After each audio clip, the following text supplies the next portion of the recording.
Zero Malabar സഭയുടെ liturgical കലണ്ടറിലെ ഏറ്റവും പുണ്യമേറിയതും ആത്മീയവുമായ നവീകരണത്തിന്റെ കാലമാണ് വലിയ നോമ്പ് അഥവാ 50 നോമ്പ്. ഈശോമിശിഹായുടെ പീഡാസഹനങ്ങളെയും മരണത്തെയും ഉയിർപ്പിനെയും ധ്യാനിച്ചുകൊണ്ട് സഭ നടത്തുന്ന ഈ ആത്മീയ തീർത്ഥാടനം കേവലം ഭക്ഷണ നിയന്ത്രണങ്ങളുടെ മാത്രമല്ല, മറിച്ച് സമ്പൂർണമായ മാനസാന്തരത്തിന്റെയും ഹൃദയപരിവർത്തനത്തിന്റെയും കാലമാണ്. മാർത്തോമാ നസ്രാണികളുടെ പാരമ്പര്യത്തിൽ ഈ 50 നോമ്പിന് നൂറ്റാണ്ടുകളുടെ ചരിത്രവും തീവ്രതയുമുണ്ട്. ഈശോ മരുഭൂമിയിലെടുത്ത 40 ദിവസത്തെ ഉപവാസത്തോടും വിശുദ്ധവാരത്തിലെ ദിനങ്ങളും ചേർത്താണ് ഇത് 50 നോമ്പായി സഭ ആചരിക്കുന്നത്. വലിയ നോമ്പിന് മുന്നോടിയായി വരുന്ന ഞായറാഴ്ച പേത്തുർത്ത എന്ന പേരിലാണ് അറിയപ്പെടുന്നത്. സുറിയാനി ഭാഷയിൽ പേത്തുർത്ത എന്നാൽ തിരിഞ്ഞുനോട്ടം അഥവാ ഒരുങ്ങൽ എന്നാണ് അർത്ഥമാക്കുന്നത്. അന്നേ ദിവസം കുടുംബാംഗങ്ങൾ എല്ലാവരും ഒത്തുചേർന്ന് പ്രാർത്ഥിക്കുകയും വിഭൂതി തിങ്കളാഴ്ച അഥവാ ക്ഷാരത്തിങ്കളാഴ്ചയോടെ ഔദ്യോഗികമായി കഠിന ഉപവാസത്തിലേക്ക് പ്രവേശിക്കുകയും ചെയ്യുന്നു.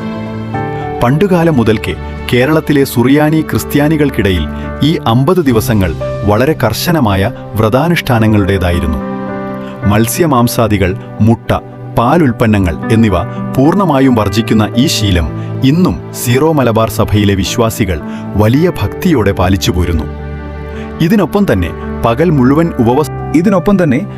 മുഴുവൻ ഉപവസിക്കുകയും വൈകുന്നേരങ്ങളിൽ മാത്രം ലളിതമായ സസ്യാഹാരം കഴിക്കുകയും ചെയ്യുന്ന പാരമ്പര്യം പല പഴയ കുടുംബങ്ങളിലും ഇന്നും സജീവമാണ്. കത്തോലിക്ക സഭയുടെ മതബോധന ഗ്രന്ഥം CCC 1438 ഖണ്ഡിക വളരെ വ്യക്തമായി പഠിപ്പിക്കുന്നത് സഭയിലെ നോമ്പുകാലങ്ങളും പശ്ചാത്താപത്തിന്റെ ദിനങ്ങളും വിശ്വാസികളുടെ ആത്മീയ പരിശീലനത്തിനും ഹൃദയപരിവർത്തനത്തിനുമുള്ള പ്രത്യേക സമയങ്ങളാണ് എന്നാണ്. സഭാപിതാക്കന്മാരുടെ, പ്രത്യേകിച്ച് മാർ അപ്രേമിനെ പോലുള്ള പൗരസ്ത്യ പിതാക്കന്മാരുടെ പഠനമനുസരിച്ച് ഉപവാസം എന്നത് ശരീരത്തെ ദണ്ഡിപ്പിക്കാൻ വേണ്ടിയുള്ളതല്ല, മറിച്ച് ആത്മാവിനെ പാപത്തിൽ നിന്ന് സുഖപ്പെടുത്താനുള്ള ഔഷധമാണ്. വായുടെയും ഉദരത്തിന്റെയും മാത്രമല്ല, കണ്ണുകളുടെയും കാതുകളുടെയും നാവിന്റെയും കൂടിയായിരിക്കണം യഥാർത്ഥ ഉപവാസമെന്നാണ് സഭാപിതാക്കന്മാർ നമ്മെ പഠിപ്പിക്കുന്നത്. അന്യരെക്കുറിച്ച് അനാവശ്യമായി സംസാരിക്കുന്നത് ഒഴിവാക്കുക, തിന്മയായ കാര്യങ്ങൾ കാണുന്നതിൽ നിന്നും കേൾക്കുന്നതിൽ നിന്നും വിട്ടുനിൽക്കുക എന്നതാണ് ബാഹ്യമായ ഭക്ഷണ നിയന്ത്രണത്തേക്കാൾ പ്രാധാന്യമർഹിക്കുന്നത്.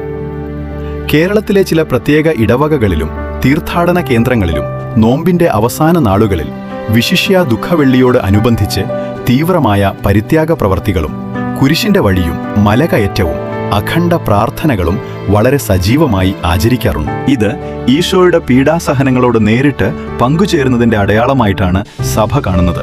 സീറോ മലബാർ സഭയുടെ ആധുനിക കാലത്തെ സിനഡൽ പ്രബോധനങ്ങൾ ഈ നോമ്പിനെ കൂടുതൽ പ്രായോഗിക തലത്തിൽ എങ്ങനെ ജീവിക്കണമെന്ന് വ്യക്തമാക്കുന്നുണ്ട്. നോമ്പുകാലം അനാവശ്യമായ ആഡംബരങ്ങളും ആഘോഷങ്ങളും പൂർണ്ണമായും ഉപേക്ഷിക്കാനുള്ള സമയമാണ്. വിവാഹം പോലെയുള്ള വലിയ ആഘോഷങ്ങൾ ഈ കാലയളവിൽ സഭ കർശനമായി വിലക്കിയിരിക്കുന്നത് ഈ ആത്മീയ ഒരുക്കത്തിന് ഭംഗം വരാതിരിക്കാനാണ്. ഇവിടെയാണ് 50 നോമ്പിന്റെ സഭയിലെ നവീകരണ സാധ്യതകൾ ഏറെ പ്രസക്തമാകുന്നത്. ഇന്നത്തെ ആധുനിക യുഗത്തിൽ ഭക്ഷണ ഉപവാസത്തോടൊപ്പം തന്നെ ജീവിതശൈലിയിലും മാറ്റങ്ങൾ അനിവാര്യമാണ്. ഡിജിറ്റൽ ലോകത്തിന്റെ അമിതമായ സ്വാധീനത്തിൽ നിന്ന് മാറി നിൽക്കാൻ സോഷ്യൽ മീഡിയ ഉപയോഗത്തിൽ ഒരു ഡിജിറ്റൽ ഉപവാസം പരിശീലിക്കാൻ സഭ നമ്മോട് ആഹ്വാനം ചെയ്യുന്നു.